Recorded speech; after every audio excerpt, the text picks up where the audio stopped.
ভুয়ো ভোটারদের ধরতে বর্তমান পৌরসভার অন্তর্ভুক্ত 23 নম্বর ওয়ার্ডের মাটিবাগ এলাকায় বাড়ি বাড়ি গিয়ে ভোটার লিস্ট খতিয়ে দেখলেন বর্তমান দক্ষিণের বিধায়ক খোকন দাস। 2026 সালে বিধানসভা নির্বাচনকে মাথায় রেখে ভোটার তালিকা যাচাইয়ের নির্দেশ দেওয়া হয়েছে। সম্প্রতি নেতাজি ইন্ডোর স্টেডিয়ামে মমতা বন্দ্যোপাধ্যায় ভুতুড়ে ভোটার ইস্যু নিয়ে সরব হন এবং দলের কর্মীদের দ্রুত ভোটারদের চিহ্নিত করার নির্দেশ দেন। সেই মোতাবেক বর্তমান দক্ষিণের বিধায়ক খোকন দাস সেদিন সকাল সকাল 23 নম্বর ওয়ার্ডের মাটিবাগ এলাকায় বাড়ি বাড়ি ঘুরে ভোটার তালিকা দেখেন।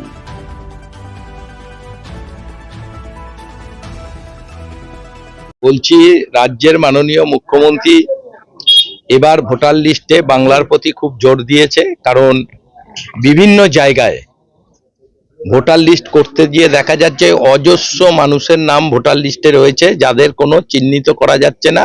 সেই সব মানুষ কোথায় আছে আমরা কেউ জানি না।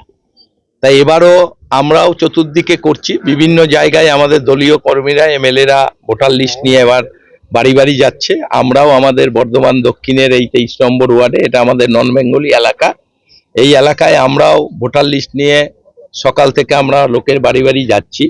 কিন্তু এখানে দেখা যাচ্ছে অধিকাংশ লোকের ভোটের নাম বিহারে রয়েছে, বহু লোকের নাম রয়েছে এখানে বাড়িঘরও নাই, কিছু নাই। সেগুলো আমরা সব চিহ্নিত করেছি, সেইগুলো আমরা এবার আমাদের বর্ধমানের নির্বাচন কমিশনের হাতে আমরা এগুলো সব তুলে দেব। যেগুলো আমরা পাচ্ছি ভুয়ো ভোটার, যে ভোটারের এখানে কোনো ঠিকানা নাই, কিছু নাই, অথচ ভোটার লিস্টে সেই লোকের নাম উঠে রয়েছে, তাদের আমরা কেউ চিনি না, তারা কোথায় থাকে জানি না।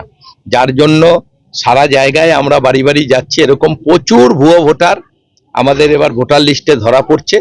আমরা চাই আমাদের বাংলার যারা মানুষ, যারা সঠিকভাবে যারা আমাদের বাংলায় বাস করে, তাদেরই ভোটার লিস্টে নাম থাক। যেসব ভুয়ো ভোটার আছে, ভুয়ো ভোটারকে গোটা বাংলার ভোটার লিস্ট থেকে বাদ দিতে হবে।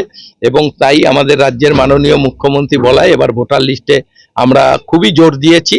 কারণ জোর দিতে গিয়ে দেখা যাচ্ছে যে সারা জায়গায় বহু লোক যারা বাইরে থেকে সে নাম তুলে গেছে ভোটার লিস্টে, কিন্তু সেই লোকের কোনো খবর, কোনো বাড়িঘর কোথায় আমরা পাচ্ছি না। সেই ভুয়ো ভোটার বাদ দেওয়ার জন্য আমরা এইভাবে বাড়ি বাড়িতে মানুষের কাছে যাচ্ছি।